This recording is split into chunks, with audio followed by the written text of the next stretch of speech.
नमस्कार, R P किचनमध्ये आपलं स्वागत आहे. तर मी आज राजमा मसाला बनवणार आहे. यासाठी 1 वाटी भरून राजमा घेतलेला आहे. तर याच्यामध्ये 1 ग्लास पाणी टाकून धुवून घ्यायचं आहे. तर याच्यातलं पाणी काढून दुसरं पाणी टाकायचं आणि रात्रभर झाकून ठेवायचे. तर सकाळी बघू शकता एकदम छान असा राजमा भिजलेला आहे. तर आता ही राजमा पाण्यासोबतच कुकरमध्ये टाकून घ्यायचं आहे. तेजपान टाकायचे 2-4, लवंगा टाकायचे 2-4 टाकायच्या, दालचिनीचा तुकडा टाकायचा आहे, मिरी टाकायचे 2, चवीनुसार मीठ टाकायचे, थोडंसं पाणी टाकून गॅसवर ठेवायचे. तर मोठी शिट्टी 1 घ्यायची आणि 3 शिट्ट्या मध्यम गॅसवर घ्यायच्या आहेत. तर राजमा थोडंसं मऊसर शिजवून घ्यायचं आहे. तर इथं मी 2 टोमॅटो घेतलेले आहेत, 1 कांदा, कोथिंबीर आणि 2 मिरच्या घेतलेल्या आहेत भाजून, आणि लसूण अद्रक घेतलेलं आहे. तर कोथिंबीर एकदम बारीक कट करून घ्यायची.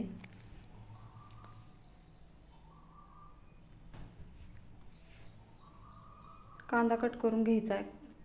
कांदा फोडणीसाठी वापरायचा आहे, थोडासा बारीक कट करून घ्यायचा आहे.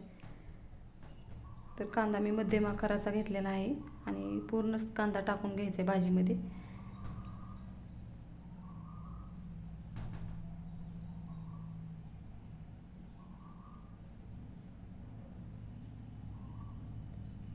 तर आता इथं कांदा कट करून झालेला आहे. तर एका प्लेटमध्ये काढून घ्यायचं आहे आणि टोमॅटो कट करून घ्यायचे. तर टोमॅटोच्या थोडंसं मोठ्या फोडी केल्या तर चालते, कारण मिक्सरच्या भांड्यामध्ये एकदम बारीक पेस्ट बनवून घ्यायची आहे टोमॅटोची. यासाठी मी थोडंसं मोठ्याच कट करून घेत आहे. तर इथं मी 1.5 टोमॅटो घेणार आहे. तर दुसरा अर्धा घेणार आहे. जास्त पण आंबट व्हायला नको भाजी, यासाठी मी थोडंसं टोमॅटो कमी केलेला आहे. टोमॅटो कट करून झालेला आहे. आता मिक्सरच्या भांड्यामध्ये टाकून घ्यायचे.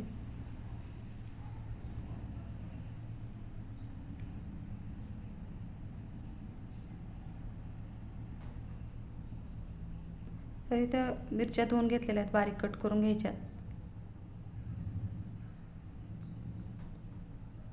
लसूण अद्रकची पेस्ट टाकलेली आहे, चवीनुसार मीठ टाकायचं थोडंसं.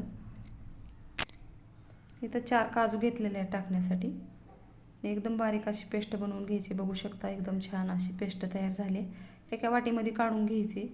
फोडणीत टाकताना आपल्याला थोडंसं अवघड जाणार नाही. तर इथं गॅसवर कुकर ठेवलेला आहे.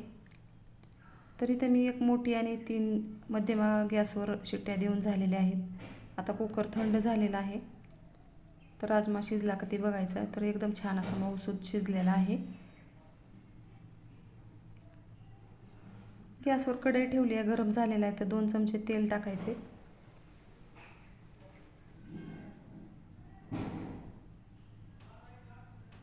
तर सुरुवातीला मोहरी आणि जिरे टाकून घ्यायचे फोडणीसाठी.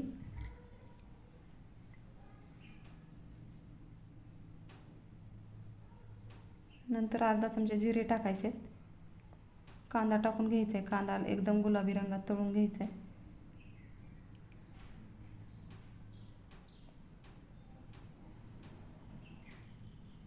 कांदा थोडासा तळत आलेला आहे. तर लसूण पेस्ट टाकून घ्यायची. याच्यामध्ये अद्रक लसूणची पेस्ट टाकलेली आहे. आता दोन्ही पण छान असं तळून घ्यायचे.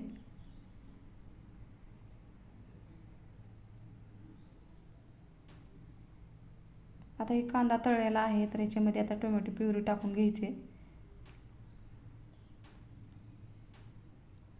आता तेल सुटेपर्यंत त्याला चांगलं भाजून घ्यायचे, कमी गॅसवरच.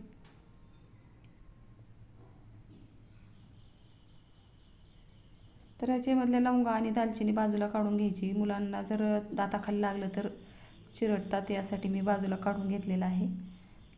आणि जास्त तिखट लागण्याची शक्यता असते, यासाठी थोडंसं फ्लेवरसाठी टाकलेले होते लवंगा, बाजूला काढून घेतल्यात. तर आता इथं चांगले तेल सुटलेलं आहे. धने जिरे पावडर टाकायचे. लाल तिखट टाकलेला 1 चमचा. कांदा लसूण मसाला टाकला आहे अर्धा चमचा. आता ह्याला चांगलं हलवून घ्यायचे. थोडीशी हळद टाकायची रंग येण्यासाठी आणि चवीसाठी. तर आता एकदम छान असं तेल सुटलेलं आहे ना. 1 चमचा साय टाकायची दुधावरची, नाही टाकलं तरी चालतं. तर इथं आता राजमा टाकून घ्यायचा आहे.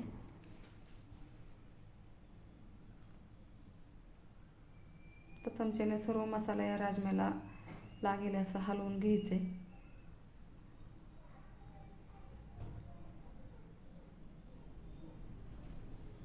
तर तिथं मी मिक्सरच्या भांड्यामध्ये पाणी टाकलेलं होतं थोडंसं, ते पण याच्यामध्ये इसळून टाकून द्यायचे भाजीमध्ये आणि चांगलं मध्यम गॅसवर शिजवून घ्यायचे. थोडंसं झाकण ठेवायचे. चवीनुसार मीठ टाकायचे. शिजताना आणि टोमॅटो प्युरी करताना मीठ टाकल्यामुळं थोडंसं टाकायचे, जास्त पण मीठ टाकायचं नाही. तर झालेला आहे राजमा मसाला. तर बघू शकता एकदम छान आणि रंगही छान आलेला आहे. तुम्ही चपातीसोबत, भाकरीसोबत किंवा भातासोबत खाऊ शकता. तर एकदम टेस्टी असा राजमा मसाला आहे, तयार झालेला आहे. माझ्या चॅनलला सबस्क्राईब करा, लाईक करा, शेअर करा. व्हिडिओ बघितल्याबद्दल धन्यवाद.